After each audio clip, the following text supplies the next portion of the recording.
디모데전서 7번째 시간입니다. 영적 전쟁 가운데 주어진 선물이라는 제목으로 같이 말씀을 나누도록 하겠습니다. 디모데전서 4장 1절부터 6절까지인데요. 같이 한 목소리로 봉독하도록 하겠습니다. 그러나 성령이 밝히 말씀하시기를 후일에 어떤 사람들이 믿음에서 떠나 미혹하는 영과 귀신의 가르침을 따르리라 하셨으니 자기 양심이 화인을 맞아서 외식함으로 거짓말하는 자들이라. 혼인을 금하고 어떤 음식물은 먹지 말라고 할 터이나 음식물은 하나님이 지으신 바니 믿는 자들과 진리를 아는 자들이 감사함으로 받을 것이니라. 하나님께서 지으신 모든 것이 선함에 감사함으로 받으면 버릴 것이 없나니 하나님의 말씀과 기도로 거룩하여짐이라. 내가 이것으로 형제를 깨우치면 그리스도 예수의 좋은 일꾼이 되어 믿음의 말씀과 내가 따르는 좋은 교훈으로 양육을 받으리라. 아멘.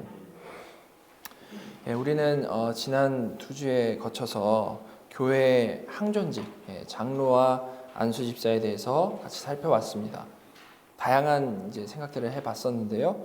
오늘은 그 다음에 이 4장으로 넘어가기 전에 먼저 이 직분에 대해서 에베소서에서 주신 말씀을 좀 같이 보면서 다시 한번 또 다른 각도로 이 직분의 의미에 대해서 같이 좀 정리를 해보고요. 이어서 4장을 보도록 하겠습니다.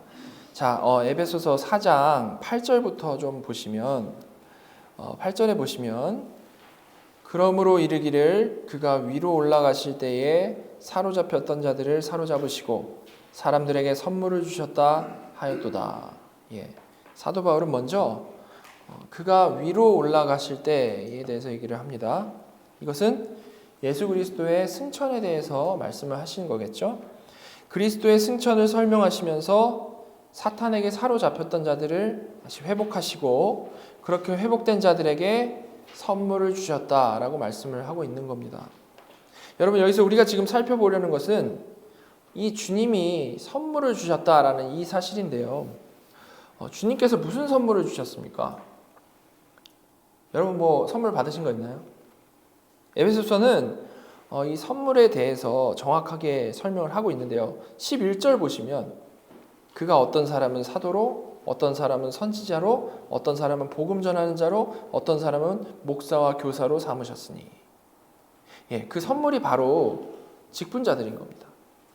승천하시면서 선물로 직분자들을 세워주셔서 이미 나눴던 대로 비상직원들, 사도 선지자들을 통해서는 이 말씀의 기초를 놓아주시고 항존 직원들, 장로와 안수집사를 통해서는 교회를 이 말씀 안에서 유지하고 굳건히 세워나가시는 그런 일을 하시는 것이죠. 이들을 주님이 주신 귀한 선물이라고 하는 겁니다. 그런데 사도 바울은 이 주님이 주신 선물들이 누구이다라고 말씀할 뿐만이 아니고 이들이 일하는 그 목적에 대해서도 분명히 이어서 말씀을 하는데요. 물론 계속 강조해온 대로 성령이 하나 되게 하신 것을 힘써 지키는 것이 직분자들의 궁극적인 목적인 것인데 여기서는 과연 어떤 방식으로 그 하나 되게 하신 것을 힘써 지키는 것인지에 대해서 말씀을 하고 있는 것입니다. 자, 12절 보시면 이는 성도를 온전하게 하여 봉사의 일을 하게 하며 그리스도의 몸을 세우려 하심이라. 먼저 이 선물들은 성도를 온전케 하는 목적을 두고 일한다라는 거죠. 이거 영어로 보시면 to equip the saints라고 되어 있는데, 그러니까 saints가 성도죠. 그러니까 성도가 갖추게 하기 위해서라는 겁니다.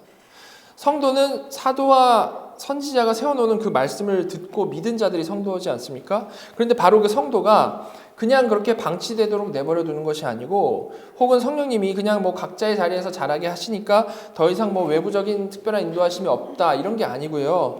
하나님께서는 세우신 이 항존 직원들의 그 섬김을 통해서 하나하나 갖춰가심으로 온전하게 하신다라는 것이죠.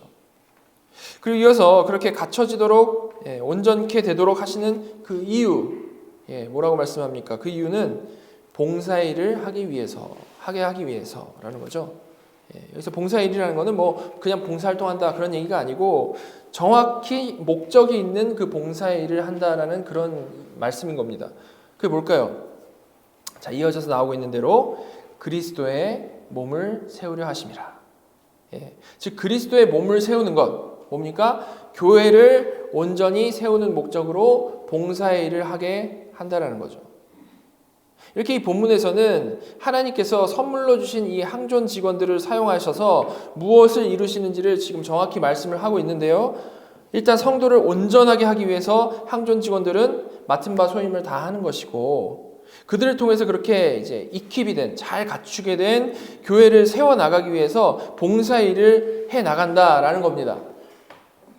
이렇게 진리 안에서 다 같이 힘을 합쳐서 교회를 바르게 세워 나가는 것이 주님의 목적인 것이고, 항존 직원들의 목적이고, 또한 양육받은 성도들의 목적이 되는 거죠. 똑같은 목적인 겁니다. 여러분, 교회 직원들이 일을 하기 위해 세워지는 것이라고 말씀을 분명히 드렸는데요. 이걸 오해하면 일은 직분자들이 다 하고 나머지는 서비스를 받는 입장이다라고 생각을 할 수가 있는 겁니다. 실제로 이 시대에 수많은 교회 다니는 사람들이 그런 식으로 교회를 생각을 하죠. 교회에서 나는 서비스를 받는 입장이고 일하는 사람은 따로 있다, 이렇게 생각을 하는 겁니다. 그러나 성경은 전혀 그렇지 않다라고 지금 말을 하고 있는 거죠. 그죠? 성경이 말하는 거는 교회 직원들이 일하고 나머지는 박수치는 그런 구조가 아니고, 교회 직원들이 성도를 갖추게 하여서 결국 그 성도들이 그리스도의 몸된 교회를 온전히 세워나가는 그 봉사의 일을 하게 만드는 것이라고 말씀을 하는 겁니다. 머리이신 주님부터 시작하여서 직분자들을 거쳐서 결국 성도들 모두가 움직여서 교회를 세워나가는 것이 하나님의 뜻이라는 거죠. 머리부터 시작해서 온 몸이 다 역동적으로 움직이는 것, 그것이 복된 교회, 정말 살아있는 교회의 모습이라는 겁니다. 자, 그리고 이런 다 같은 목적을 가지고 교회를 세워나가는 일을 우리가 언제까지 하는 것이 하나님의 뜻인지도 분명히 이어서 말씀을 하는데요. 13절 보시면 우리가 다 하나님의 아들을 믿는 것과 아는 일에 하나가 되어 온전한 사람을 이루어 그리스도의 장성한 분량이 충만한 데까지 이르리니. 13절은 이거 한국말로 읽으면 조금 내용이 희미한데요. 헬라어나 영어로 보면 좀 더 분명합니다. 영어로 보시면 until we all attain이라고 되어 있어요. 그러니까 그 후에 영어로 보시면 to라는 이 전치사가 세 가지 내용을 딱딱딱 이끌고 있죠. 그러니까 이 말은요, 12절에 나온 선물들, 교회 직분들이 성도를 온전케 하고 봉사 일을 하게 하며 그리스도의 몸을 세우게 하는 것을 언제까지 하는가 하면 until we all attain, 우리 모두가 그 세 가지에 도달할 때까지, 우리 모두가 이루어질 때까지 계속하는 거다. 계속하는 거. 첫 번째 뭡니까? 우리 모두가 하나님의 아들을 믿는 것과 아는 것에 하나가 될 때까지. 그죠? 그걸 계속하는 거라는 겁니다. 이렇게 언제나처럼 우리가 가장 먼저 신경 써야 되는 것은 하나님의 아들 예수 그리스도를 믿는 것과 아는 것입니다. 그게 가장 중요하죠. 2주 전에 우리가 히브리서 보면서 나눴던 대로 우리가 예수 그리스도를 믿으려면 우리는 가장 먼저 그분에 대해서 제대로 알아야겠죠. 분명히 알아야 됩니다. 그냥 내가 머릿속으로 그려낸 막연한 하나님을 그냥 마음대로 믿으면 되는 게 아니고 성경에 계시된 바로 그 예수 그리스도에 대해서 바로 알고 바로 믿어야만 한다는 거죠.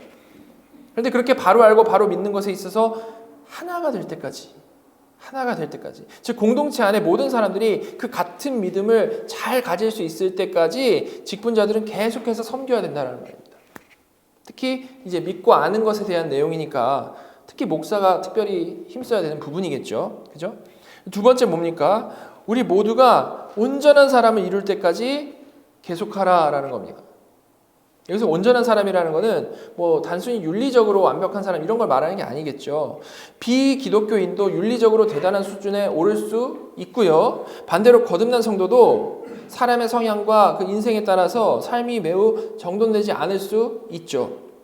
단순히 윤리적인 기준만으로는 사실 우리에게 직접적으로 말해주는 것이 그렇게 많지가 않습니다. 그럼 여기서 말하는 온전한 사람은 어떤 사람을 말할까요? 그것은 앞에 나온 그리스도를 믿는 것과 아는 것에 자라나서 정말 하나님 절대 의존적인 존재가 되는 그 사람을 말하는 겁니다. 바로 그게 하나님 보시기에 온전한 사람인 것이죠. 자, 왜 그런지 생각해 보면, 자, 아담이 이제 선악과 따먹고 모든 인류는요, 자기가 자기 인생의 왕이 되어서 살아간다라고 했습니다. 그죠? 그래서 모든 사람들은 언제나 내가 높아지는 것에 목을 메고 살아가죠. 근데 거듭나서 성령님이 그 안에 계신 성도는 그런 자신의 왕됨이 주 안에서 점점 부서지게 되는 것이고 다시 창조 때의 모습을 회복을 하여서 더 이상 내가 내 인생의 왕이 아니고 하나님 밑에서 절대 의존적인 존재가 되는 것입니다. 인간은 그렇게 하나님 의존적 존재일 때 진정으로 온전한 사람일 수 있는 거죠. 온전한 사람. 하나님을 대적하는 왕으로서 살아가는 것이 아니고 하나님께 순종하는 자녀일 때에 그 사람이 바로 온전한 사람이라는 겁니다. 예수 안에서 말이죠. 그죠? 직분자들은 온 교회가 이렇게 하나님만 전적으로 의존하는 온전한 사람들이 될 때까지 최선을 다해서 섬겨야 한다는 겁니다. 자, 그럼 마지막 세 번째 뭡니까? 그리스도의 장성한 분량이 충만한 데 이를 때까지 계속하라라는 거죠. 이 명령도 역시 우리는 또 대부분 이 윤리적 명령으로 생각을 하기를 좋아하는데 막연하게 그리스도처럼 착해지는 것, 윤리적이 되는 것이 그리스도의 장성한 분량이지 않겠느냐라고 생각하는 경우가 참 많습니다. 그런데 이것도 절대 그런 말이 아니겠죠. 이는 절대 윤리적으로 더 나은 사람, 예수님처럼 좋은 사람이 되라고 독려하는 그런 말씀이 아니고 그리스도께서 하신 거 뭡니까? 날마다 자기를 부인하고 자기 십자가를 지고 철저히 하나님께 순종하는 자로 사는 그것을 말하는 거죠. 바로 그 수준에 이르기까지 정말로 하나님께 철저히 순종하는 그 수준에 나가기까지 최선을 다하라라는 말씀인 겁니다. 윤리적 동료가 아니라 그리스도의 순종을 우리 삶 가운데 드러내야 하는 것에 대해서 말씀을 하는 거죠. 이렇게 직분자들은 온 교회가 그리스도처럼 철저히 순종하는 자가 될 때까지 최선을 다해야 하는 것들이 한다라는 말입니다. 어떻게 보면 이 세 개가 다 같은 말이죠. 다른 방향에서 얘기를 했을 뿐이지 다 같은 얘기를 하고 있습니다. 근데 물론 이 셋은 사실상 우리가 살아있는 동안에 완벽하게 완성할 수는 없는 것들입니다. 그러니까 결국 이게 어떤 명령이겠습니까? 살아있는 동안 모든 직원들이 힘을 합쳐서 성도들이 자라나게 하기 위해서 그냥 끝까지 충성하라라는 그런 명령이 되는 겁니다. 끊임없이 참고 인내하고 용서하고 사랑하며 하나님께 지혜와 그 능력을 구하며 전진해 나가야 한다라는 거죠. 끊임없이. 자, 그런데 사도는 직분자들이 이렇게 최선을 다해서 섬겨야 하는 이유에 대해서도 이제 이렇게 이어서 설명을 하는데요. 그게 14절입니다.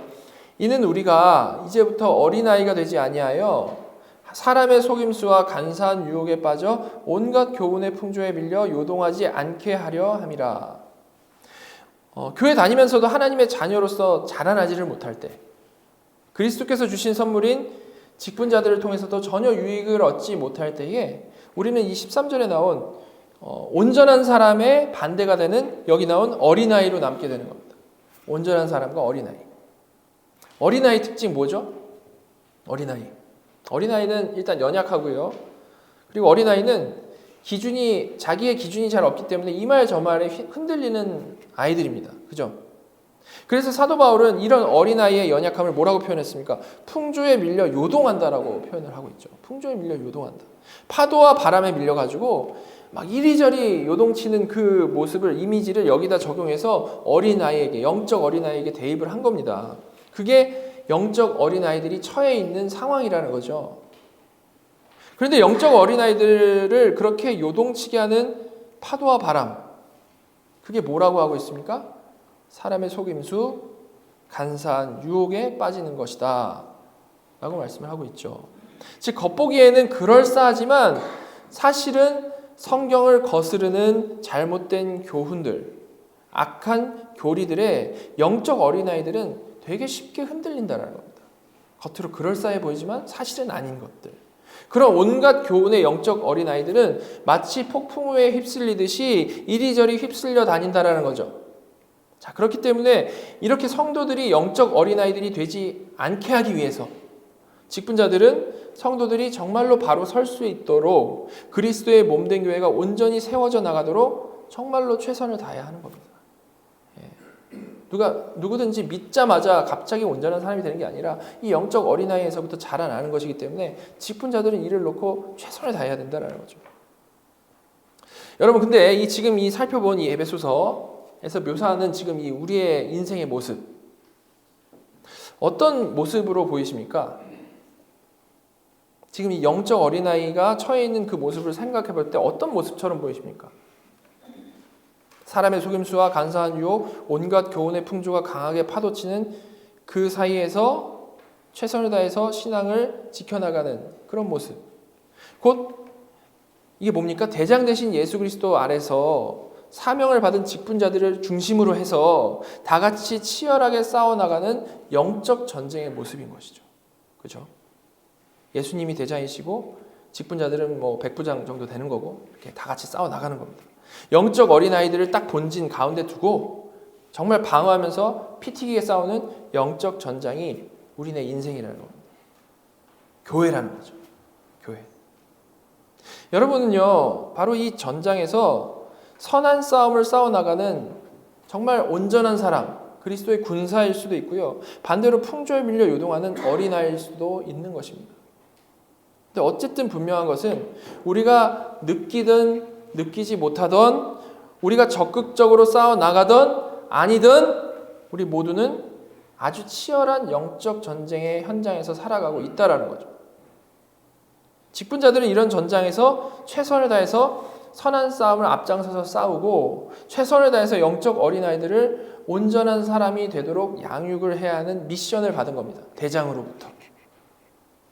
자, 이렇게 에베소서는 교회가 지금 어떤 상황에 놓여 있고 그 가운데 직분자들은 어떤 위치에 놓여 있다는 것을 지금 분명히 잘 설명을 해주고 있습니다. 자, 상황이 지금 우리가 살고 있는 상황이 이렇게 피 튀기는 영적 전장이라는 사실을 우리가 잘 생각을 해보면요. 정말 직분자들이 다 힘을 합쳐서 사력을 다해서 성령이 하나 되게 하신 것을 힘써 지켜야만 한다는 것을 우리가 다시 한번 확실히 확인해 볼 수 있겠죠. 그죠? 왜 그렇습니까? 우리 뭐 전쟁 영화나 이런 거 봐도 아군 내부에서 이게 분열이 일어나면 그 전쟁은 끝이기 때문에 그렇습니다. 자, 이렇게 에베소서는 영적으로 봤을 때 우리가 어떤 상황에 놓여 있는지를 지금 잘 보여주고 있는데요. 오늘 본문인 디모데전서 4장에서는 그렇게 직분자들을 중심으로 싸워나가는 이 영적 전장에서 실제로 벌어지는 공격이 정말 얼마나 극심한지, 영적 어린아이들이 어떻게 적군의 공격에 나가 떨어지게 되는지를 지금 적나라하게 말씀을 하고 있는 본문인 겁니다. 자, 3장에서 직분자들에 대해서 아주 자세히 설명하고 4장에서는 그런 현실에 대해서 말씀을 해주셨다는 거죠. 자, 같이 보면서 우리가 정말 어떤 상황에 살고 있는지를 좀 다시 한번 정확히 확인을 하고 어떻게 이에 반응하면서 살아야 할지를 좀 같이 생각을 해보도록 하겠습니다. 자, 4장 1절 보시면 그러나 성령이 밝히 말씀하시기를 후일에 어떤 사람들이 믿음에서 떠나 미혹하는 영과 귀신의 가르침을 따르리라 하셨으니. 자, 그러나라고 시작을 하고 있죠. 어떤 그러나겠습니까? 앞에 3장에서 자세히 설명한 장로와 집사, 에베소서의 표현으로 하면 하나님께서 주신 선물들이 교회를 이 온갖 악한 것들, 온갖 교훈의 풍조로부터 지키려고 애쓰고 있지만 그러나 인 거죠. 그럼 어떤 일이 벌어진다는 겁니다. 성령님이 밝히 말씀하시길 후일, 곧 말세가 후일이죠. 말세는 뭡니까? 교회 시대죠. 우리가 살고 있는 시대를 말세라고 하는 겁니다. 예수님 오시기 바로 직전이 말세가 아니고 지금 교회 시대를 말세라고 하는 거죠. 지금 이 사는 시대에 어떤 사람들이 분명히 믿음에서 떠나게 될 것이다 라고 성령님께서 밝히 말씀하셨다.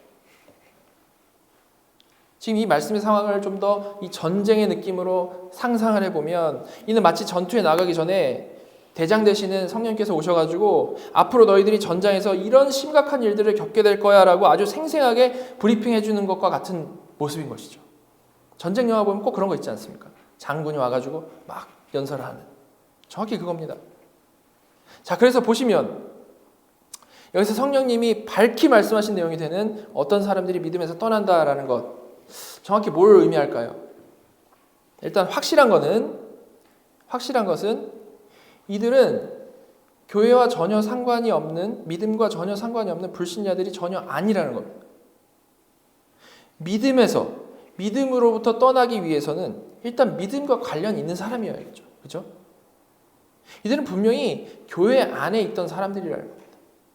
그 두 번째로 믿음에서 떠날 수 있으려면 그 사람들은 겉보기에는 믿음을 가진 것 같았지만 진짜로 하나님께서 선물로 주신 그 믿음은 사실은 갖지 못했던 사람들이었겠죠. 그죠? 즉 교회에 속해 있지만 거듭난 사람들은 아니었다라는 말입니다. 진짜 거듭난 사람은 믿음을 잃을 수 없기 때문에. 그죠? 따라서 이 말은 이들이 분명 교회의 멤버로 속해서 어느 기간 동안 형제 자매로 불렸던 사람들이 맞았지만 사실 진짜 거듭난 사람들은 아니었기 때문에 에베소서의 표현대로 사람의 속임수와 간사한 유혹에 빠져서 결국 믿음에서 완전히 떠나버리게 됐고, 떠난 것에서 또 끝난 게 아니고요, 미혹하는 영과 귀신의 가르침을 적극적으로 따르게 되었다라고 말씀을 하는 겁니다. 다시 말해서 성령이 밝히 경고하시는 바는 뭐냐면, 우리가 사는 이 말세에는, 우리가 사는 지금 이 교회 시대에는 신앙을 가진 것처럼 교회에 잘 다니다가 어느 날 믿음에서 떠나서 배교하는 배교자들이 분명히 있을 것이다 라는 그러한 경고인 것이죠. 분명히 아군인 줄 알았는데 사실은 대장 되신 예수 그리스도에 대한 믿음이 없었기 때문에 적에게 투항하는 자들이 분명히 있다라는 겁니다. 이게 지금 우리가 살아가는 이 말세에 분명히 일어나는 일이라는 거죠. 자, 그리고 이런 배교자들의 공통된 상태에 대해서 좀 더 자세히 설명하시는데 2절입니다. 자기 양심이 화인을 맞아서 외식함으로 거짓말하는 자들이라, 그렇게 말씀하시는데, 화인 만든다는 것은 이 뜨거운 철로 낙인 찍히는 것을 얘기를 하는 겁니다. 종의 표식을 찍히는 것을 말하는 거죠. 종의 표식. 그것도 영화에서 많이 보셨죠? 찍히는 거, 그죠? 1절에 나온 대로 믿음에서 떠나서 미혹하는 영과 귀신의 가르침을 따르는데, 그 사람들은, 배교자들은 그냥 따르는 정도가 아니라 그 양심에 완전히 화인을 맞아가지고 완전히 그 마귀의 종이 되어버리는 것을 말을 하고 있는 겁니다. 가룟 유다가 그 대표적인 예겠죠. 그죠? 정말 같이 싸우는 형제 자매인 줄 알았는데, 가룟 유다처럼 3년 동안 동고동락하면서 같이 싸우는 형제 자매인 줄 알았는데 배교하여서 오히려 마귀를 위해 적극적으로 싸우는 자들이 되는 것. 이런 사람은 예수님의 공생의 시기 때만 있었던 게 아니고 말세에, 지금 이 교회 시대에 여전히 분명히 있다라는 거죠. 그리고 그런 사람들의 대표적인 특징을 외식함과 거짓말을 하는 것으로 묘사를 하고 있는 겁니다. 여러분, 언제나 진짜로 거듭나지 못한 사람들에게 공통적으로 나타날 모습이 이 외식함과 거짓말입니다. 왜 죄인은 늘 외식하고 늘 거짓말할까요? 사실 이게 되게 간단합니다. 죄인은 말씀드린 대로 언제나 자신의 왕됨을 추구하면서 살아가죠. 그죠? 왕됨을 추구하면서 살아가는데 바로 그런 죄성으로부터 이제 인류의 죄가 시작된 건데요. 이렇게 죄인의 근본적인 마음은 언제나 항상 똑같은데요. 그런데 문제가 뭡니까? 왕됨을 추구는 하는데 정말 그 왕이 가져야 할 능력은 그 어느 누구에게도 없다라는 거죠. 세상은 돈이 많으면, 지위가 높으면, 힘이 세면 그 왕의 능력을 가질 수 있다라고 우리에게 계속해서 속이지만 역사상 그 누구도 정말 왕이 될 만한, 정말로 왕다운 능력을 가진 사람은 없었습니다. 그 사람들이 바라는 자리 자체도 사실은 허상이죠. 허상을 놓고 허상에 가면 너희들이 얻을 수 있다라고 말하지만 그 자리에 올라간다 해도 갑자기 그에 맞는 능력이 나에게 생기는 건 아니죠. 그냥 내가 올라갔을 뿐인 거죠. 그죠? 자, 그러나 그와 상관없이 인간의 죄성은 끊임없이 평생을 자신의 왕됨을 추구하게 만드는 것이죠. 그게 사실 이제 죄의 멍해인 건데요. 그 멍해에서 못 벗어나는 겁니다. 거기에 걸려가지고. 그 왕됨을 추구하는 굴레에 사로잡혀가지고 노예처럼 살아가는 거죠. 노예처럼. 자, 그러다 보니까 당연히 그런 죄인들에게 나올 수밖에 없는 모습이 뭐겠습니까? 힘과 능력 없으면서 있는 척 해야 되니까 거기엔 외식함이 나올 수밖에 없고 거기엔 거짓말이 나올 수밖에 없는 겁니다. 실력이 안 되니까 그런 식으로라도 속여가지고 자신을 어떻게든 치장을 해가지고 남들보다 나아 보이게 하고 싶은 그런 마음이 있는 거죠. 언제나. 그래서 늘 남의 눈치를 심하게 보는 사람들은 늘 자존감이 낮고 이를 커버하기 위해 거짓말하고 외식하고 계속 그 반복하는 겁니다. 마치 우리 동물의 왕국 보면 목도리 도마뱀처럼 자기를 과장하기 위해서 목도리를 확 피는 거죠. 물론 거듭난 사람도 여전히 죄를 짓습니다. 그죠? 죄를 짓습니다. 그렇기 때문에 여전히 외식하고 여전히 거짓말하죠. 그러나 신자와 불신자의 다른 점이 뭘까요? 일단 거듭난 사람은 말 그대로 거듭났기 때문에 삶의 방향성이 분명히 바뀐 사람들입니다. 스스로 왕이 되려고 하는 죄성에서 벗어나서 하나님이 왕이시고 나는 그 아래서 순종하는 자라는 삶의 정체성 자체는 아주 분명하죠. 즉 거듭난 사람이 외식하고 거듭난 사람이 거짓말하는 거는 바른 길로 가다가 삐끗하여서 옛 본성이 나오는 것이지 절대로 그런 외식함, 거짓말이 삶의 근본 동력일 수는 없다는 겁니다. 그러나 불신자는 다르죠. 불신자는 어찌됐든 이 왕이 되는 게 목적이기 때문에 자신의 무능력함을 느낄수록 회개하는 게 아니고 외식함으로 거짓말로 이를 커버하려고 하고 그것이 곧 그 삶의 정체성이고 삶의 동력이 돼버리는 겁니다. 그렇게라도 자신을 유지하지 않으면 괴로우니까. 이렇게 외식함과 거짓말이라는 것은 불신자들의 전형적인 특징인데요. 배교한 자는 거듭나지 못한 자, 사실 진짜 믿음을 가져본 적이 없었던 자이기 때문에 사실 교회 안에 있을 때도 외식하고 거짓말 했을 것이고 나가서도 다를 바 없이 그런 거짓된 모습으로 살아가는 겁니다. 자, 그런데 이런 배교한 자들이 그냥 교회를 떠나고 마는 게 아니고 1절에 나온 대로 이들은 미혹하는 영과 귀신의 가르침을 따른다라고 말을 하고 있죠. 성령님께서 밝히 경고해 주신 내용은요. 우리에게 밝히 경고해 주신 내용은 그냥 단지 아군을 이탈하는 배교자들이 생길 것이다 라는 말이 아니고 이탈하여서 오히려 우리를 공격해올 자들이 분명히 있을 것이다 라는 경고라는 겁니다. 그들은 미혹하는 영과 귀신의 가르침을 따르기 때문에 성도가 잘하려고 하면 할수록 믿음 안에 굳게 선 교회가 되려고 하면 할수록 그 공격은 당연히 더 심해질 수밖에 없는 거죠. 그죠? 자, 이어지는 3절에서는 그들이 어떻게 공격해 오는지를 말씀합니다. 혼인을 금하고 어떤 음식물은 먹지 말라고 할 터이나 음식물은 하나님이 지으신 바니 믿는 자들과 진리를 아는 자들이 감사함으로 받을 것이니라. 혼인을 금하고 어떤 음식물을 먹지 말라고 하는 것, 이게 그들의 공격 전술이라는 거죠. 여러분, 이거 뭘 말하는 걸까요? 우리가 싸우는 싸움은 이 영적 전쟁이라고 했습니다. 영적 전쟁이요. 그야말로 영적 전쟁이죠. 그리고 우리가 잘 아는 대로 영적 전쟁은 마음의 문제, 우리 마음의 문제가 그 근본입니다. 방금 나름대로 거듭남의 특징은 자신의 왕됨을 추구하는 그 죄성에서 벗어나가지고 하나님을 향하는 마음, 지향성이 생긴 것이죠. 근데 불신자들은, 배교자들은 그런 영적인 바른 지향성이 없을 뿐더러 있어 본 적이 없기 때문에 이해하지도 못하죠. 한 번도 그 죄의 멍에에서 풀려나본 적이 없기 때문에 항상 그 멍에 아래 살았기 때문에 주 안에서 자유함이 무엇인지를 전혀 모르는 겁니다. 맛봐야 알죠. 그죠? 원래 태어나기를 죄의 노예로 살았기 때문에 그걸 맛보지 않으면 알 수가 없는 겁니다. 자, 그러니까 당연히 공격을 어떤 수준으로밖에 못하겠습니까? 물리적인 것, 외향적인 것, 이걸로밖에 못하는 거죠. 그걸로 속여가지고. 그들은 진짜 그리스도인은 거룩해야 하니까 천주교 신부처럼 너희는 혼인도 하지 말아야 돼. 이렇게 말을 하거나 율법주의적으로 너희 부정한 음식 먹으면 안 돼. 뭐 이런 식으로 아주 그럴싸해 보이는 외형적인 경건을 들고 와서 그러니까 나는 나쁜 쪽에 서 있는 사람이야 하면서 어떤 나쁜 악한 말로 공격하는 거는 되게 낮은 수준인 것이고 되게 거룩해 보이는 모습으로 들고 와가지고 성도들을 특히 영적 어린아이들을 혼란스럽게 한다는 거예요. 혼란스럽게 한다. 여러분 뭐 그냥 이렇게만 들으면 우리는 이런 것으로 속을 일이 없지라고 이제 생각이 될지도 모르겠지만요. 사실 이게 그렇지가 않죠. 사실 우리가 늘 헷갈려하는 이 금욕주의의 공격을 요약하고 있는 말씀이기 때문에 그렇습니다. 금욕주의적 공격. 제가 정말 수도 없이 말해온 바가 금욕주의는 절대 기독교가 아니다라는 그런 말이었는데요. 한국 기독교는 특히 이 유교 문화랑 딱 맞물려가지고 그리고 옛날 목사님들이 이 잘못된 가르침들을 줬는데 그것이 아주 문화가 돼버려가지고 금욕주의를 기독교로 오해하는 문화가 아주 강하게 사로잡고 있습니다. 가장 쉬운 예가 뭐가 있겠습니까? 술, 담배 문제죠. 그죠? 술, 담배 문제. 당연히 술, 담배에 중독되는 건요, 신앙인의 모습이어서는 안 되고 그거 죄 맞습니다. 제가 그거 아니라고 하는 게 아니고요.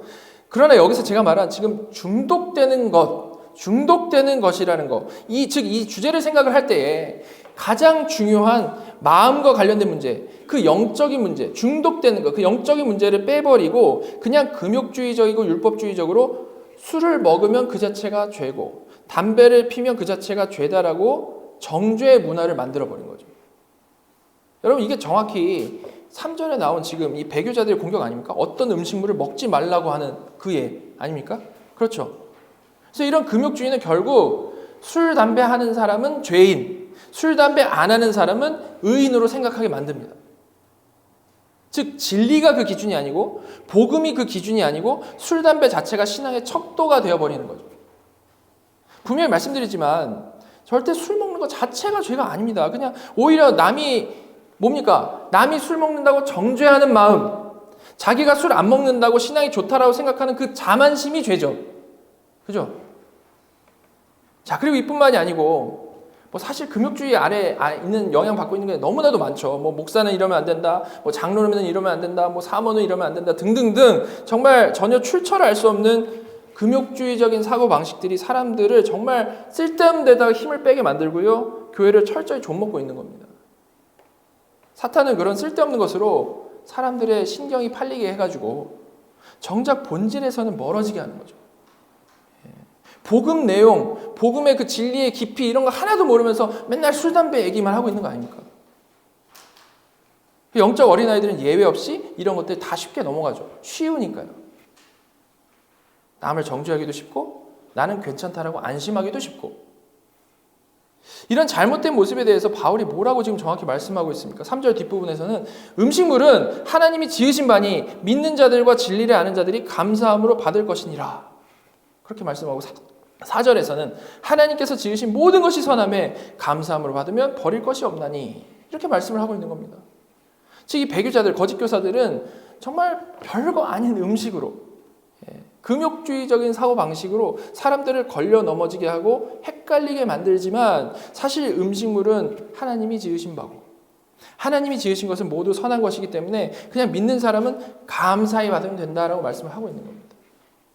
분명히 앞에서 장로 집사의 자격을 말씀할 때 무슨 말씀이 있었습니까? 술 취하지 말아야 하는 것 강하게 말씀했죠. 여러 번 말씀했습니다. 그렇지만 그건 정말로 술 취하는 것, 중독되는 것을 금하는 말씀이었지 먹는 것 자체로 뭐라 한 게 아니라는 거죠. 이를 지금 이 이어지는 말씀을 통해서 아주 분명히 확인을 할 수가 있는 겁니다. 앞에서는 술 취하지 말라고 했고 먹는 거 가지고 뭐라고 하는 거 아니야라고 지금 뒤에서 설명을 해주고 있잖아요. 쓸데없이 비본질적인 것에 매여가지고 걸려 넘어지지 말라는 말씀을 이렇게 해주시는 겁니다. 자, 그리고 5절에 하나님의 말씀과 기도로 거룩하여짐이라.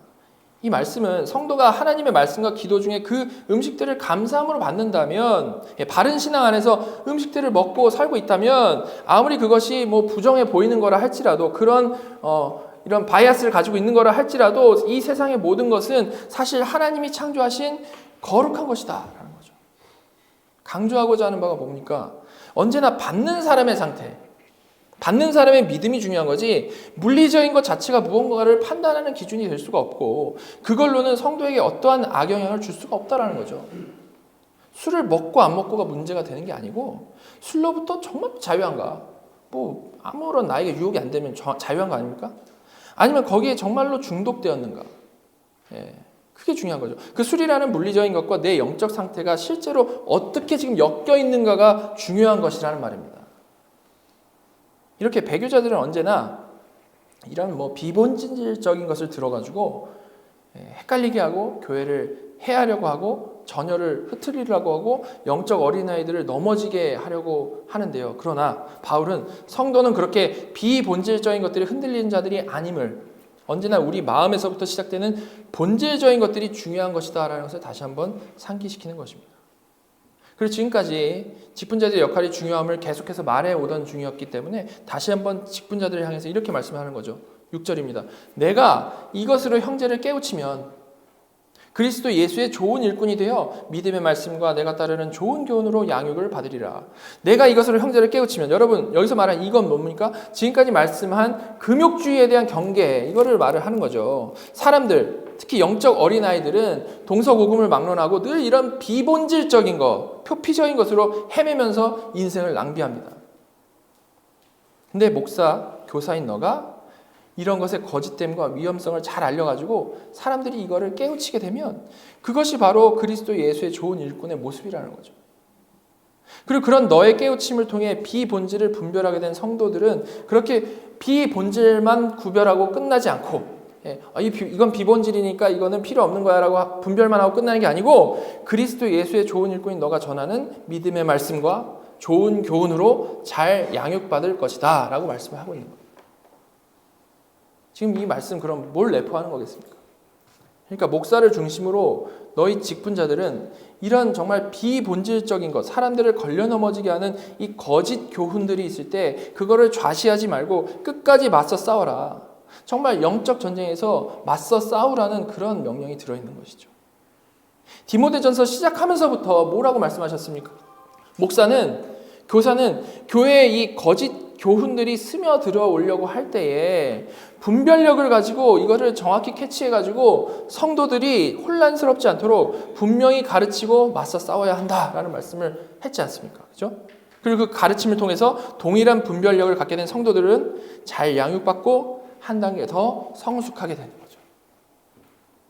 자, 오늘은 이렇게 에베소서의 말씀과 디모데전서의 말씀 쭉 같이 살펴봤는데요. 자, 우리가 분명히 기억해야 하는 것을 다시 한번 정리를 하면서 말씀을 마치도록 하겠습니다. 가장 먼저 우리가 기억해야 하는 건요.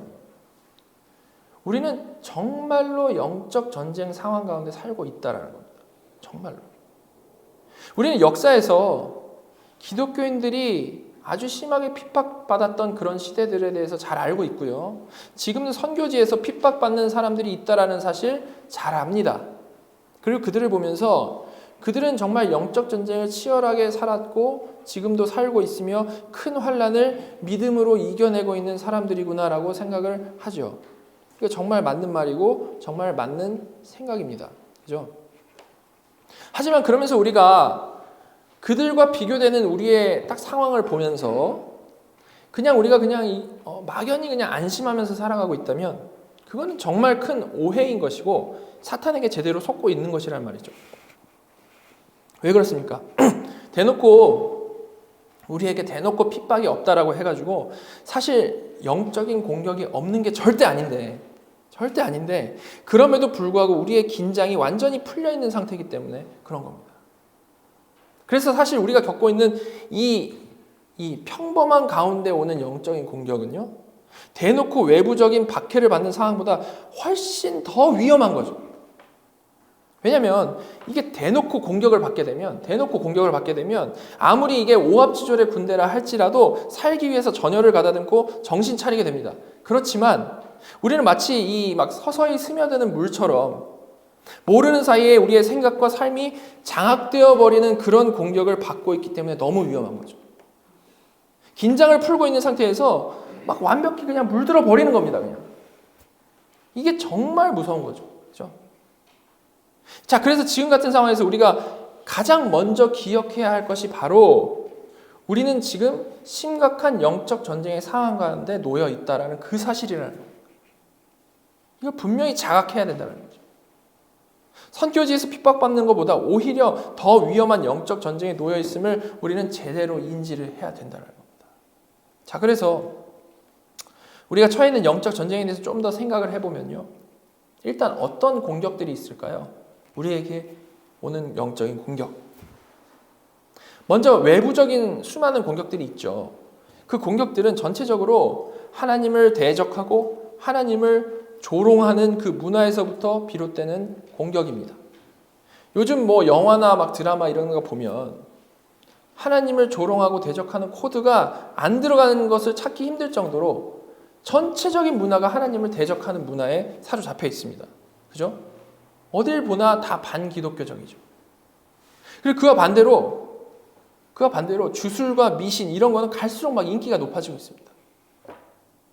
아이들은 태어나서부터 지금 접하는 모든 매체들을 통해서 계속해서 이런 사상들을 철저히 주입받고 있죠. 여러 가지 문화적 요소를 통해서.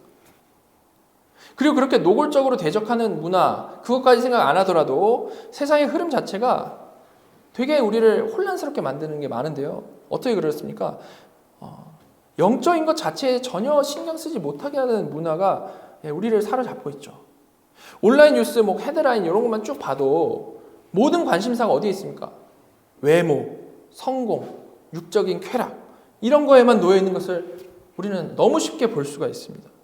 영적인 것은 막 아예 없는 것처럼 치부되는 그런 세상이고요. 그런 이야기가 나오면 정말 시대에 뒤떨어지는 고리타분한 이야기다라는 그런 인상을 사람들에게 주죠. 그러니까 이에 가장 큰 영향을 받는 청년들, 청소년들이 교회를 떠나는 것은 너무나도 지금 당연한 수순이 되고 있는 겁니다.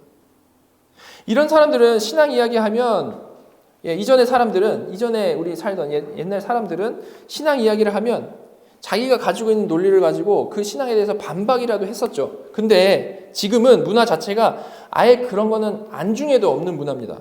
아직도 뭐 그런 생각을 하냐 이러면서 그냥 아예 생각도 안 해버린 문화가 돼버린 거죠. 사람들은 이런 문화 안에서 정말 이 생각지도 못할 너무 다양한 죄악들에 중독돼가지고 살아가고 있고요. 정말 다양한 중독들이 있죠. 그런 다양한 쓸데없는 것들에 마음과 육체가 완전히 장악이 돼가지고 삶과 죽음, 진리에 대해서 아주 그냥 생각조차 거기까지는 도달하지도 못하고 생각하지도 못하고 그냥 피폐하게 살아가고 있는 사람들이 너무나도 많다는 겁니다. 이게 우리의 외부적인 공격이죠. 우리도 이 안에 살아가고 있습니다. 우리도 주중에 계속 거기에 노출되고 있으니까. 이런 외부적인 공격이 우리를 둘러싸고 있다는 겁니다. 그럼 교회 내부적인 공격은 어떨까요? 물론 이것도 매우 심각한데요. 교회 다니는 사람들도 정말 되게 혼란스러운 시대를 살아가고 있습니다. 일단 설교의 홍수 시대인데요. 이 설교의 홍수 시대에서 뭐가 진리인지 제대로 분별하기 불가능한 상황에 놓여 있죠. 수많은 거짓 교훈들이 유튜브에 난무하고 있습니다. 여러분, 이게 사실 진짜 위험한 겁니다. 왜냐하면 우리의 죄성은, 잘 생각해 보십시오. 우리의 죄성은 언제나 너무 당연하게 내가 듣기 좋은 쪽으로 기울 수밖에 없습니다. 그죠? 내가 듣고 싶은 걸 듣는 거죠. 아니면 뒤로 가게 눌러버리고. 그죠? 본래는 하나님의 말씀인 성경이 딱 있고 그 성경을 온전히 해석한 그 설교 앞에서 내가 나를 돌아보고 내가 깨지고 조금씩 지어져 가는 것이 정상적인 성도의 모습인데요.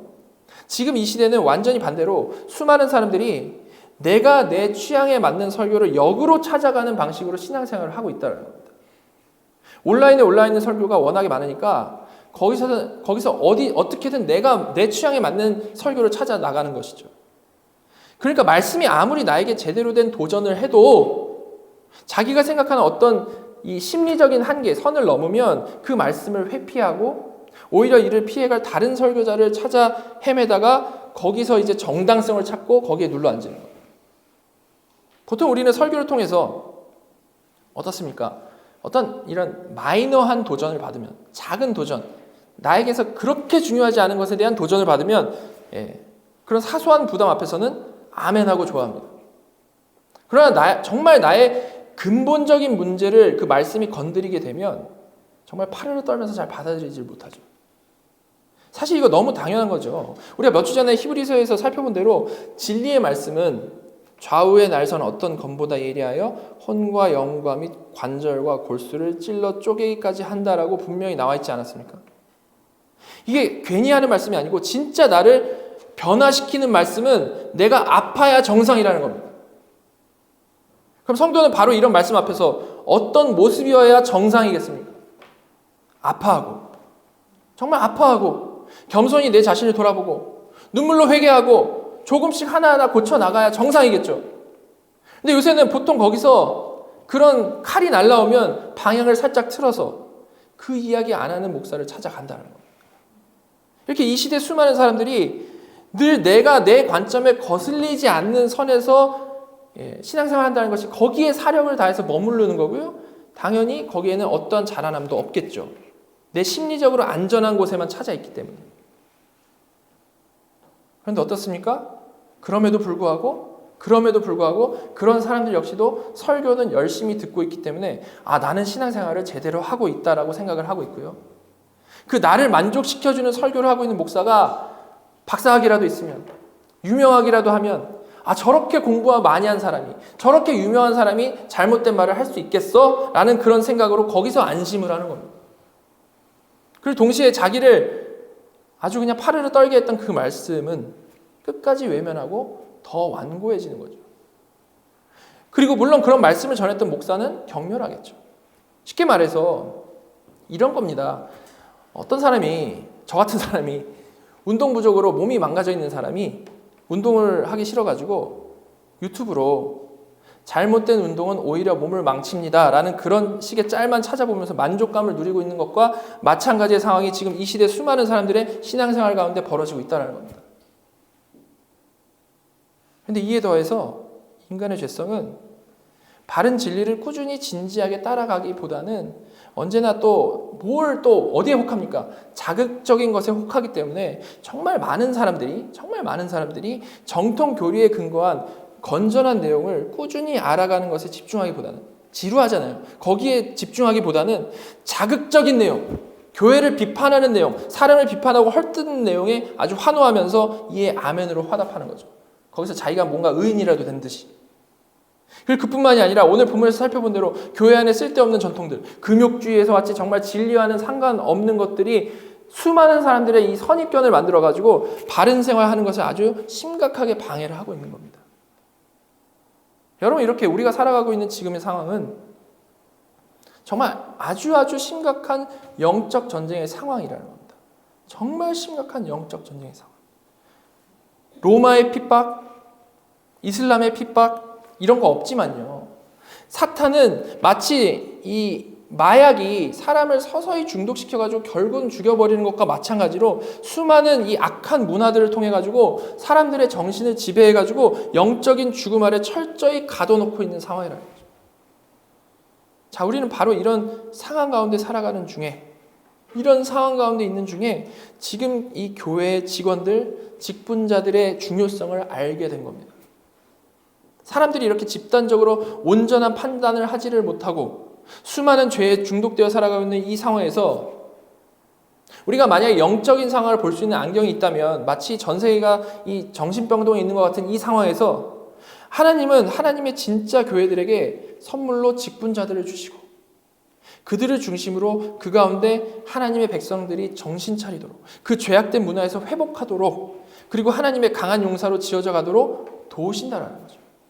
하나님께서 택하신 방법이라는 겁니다. 이렇게 직분자들은요, 그리스도께서 자기 백성들을 고쳐나가기 위해 사용하시는 하나님의 입과 하나님의 손의 역할을 하는 그런 존재들이라는 거죠. 즉 우리가 정말 그 주님이 정하신 역할대로 그 사명을 잘 겸손히 잘 감당한다면 세상에 이보다 더 영광스러운 일은 없다라는 겁니다. 여러분, 우리 교회가요 정말로 그리스도를 머리로 한 교회다워질 수 있도록 날이 갈수록 더 분명히 진리 안에 세워져 가고 그리스도의 성품을 드러내는 교회가 될 수 있도록 정말 최전방에서 싸우고 인도에 갈 수 있는 이 복된 직분자들이 세워질 수 있기를 좀 한마음으로 같이 기도했으면 좋겠습니다. 하나님이 그런 분들 키워주시고 드러내주셔서 우리 모두가 이 같은 마음으로 그분의 그 외적 소명을 확인을 시켜드리는 복된 과정들을 거칠 수 있도록 기도해 주셨으면 좋겠습니다. 그래서 그 하나님이 택하신 방법, 그 직분자들을 중심으로 이 정말 심각하게 혼란스러운 세상, 정말 피 튀기는 영적 전쟁인 이 세상 가운데 정말로 구별된 그리스도가 온전히 드러나는 거룩한 교회로 밝히 빛나는 코너스톤 장로교회로 지어져 가기를 간절히 소망합니다. 하나님께서 우리 모두에게 같은 소망을 주시고 강하게 인도해 주시기를 간절히 바랍니다. 같이 기도하도록 하겠습니다. 하나님, 오늘 말씀을 통해서 우리가 얼마나 심각한 영적 전쟁의 상황 가운데 살아가고 있는지를 돌아보았습니다. 저희가 평안하다 말하는 세상의 속임 가운데 안심하며 게으르게 살아가지 않도록 현실을 제대로 보는 영적인 분별력과 그 가운데 하나님께로 더 가까이 나아가는 귀하고 굳건한 믿음을 주시옵소서. 더 이상 영적인 어린아이로 살아가지 않게 하여 주시고 온전한 사람이 되어 거룩하고 복된 성도의 삶을 누리며 살아가기를 간절히 소망합니다. 저희 모두를 그 귀한 의의 길로 인도하여 주시옵소서. 특별히 저희에게도 하나님이 준비시켜 놓으신 직원들을 허락하여 주셔서 이 모든 일들이 하나님이 세우신 그 일꾼들을 중심으로 아름답게 지어져 가기를 소망합니다. 저희가 같은 기대와 같은 소망을 가지고 꾸준히 이를 위해 기도하게 하여 주시고, 그래서 저희 코너스톤 장로교회가 세상적인 성공으로가 아니라 거룩함으로 밝게 빛나는 하나님의 영광을 드러내는 귀한 교회 되도록 인도하여 주시옵소서. 오늘 이 말씀을 통해서 저희를 깨닫게 하여 주시고 우리 각자에게 말씀하여 주시는 우리 구주 예수 그리스도의 이름으로 감사하며 기도드렸습니다.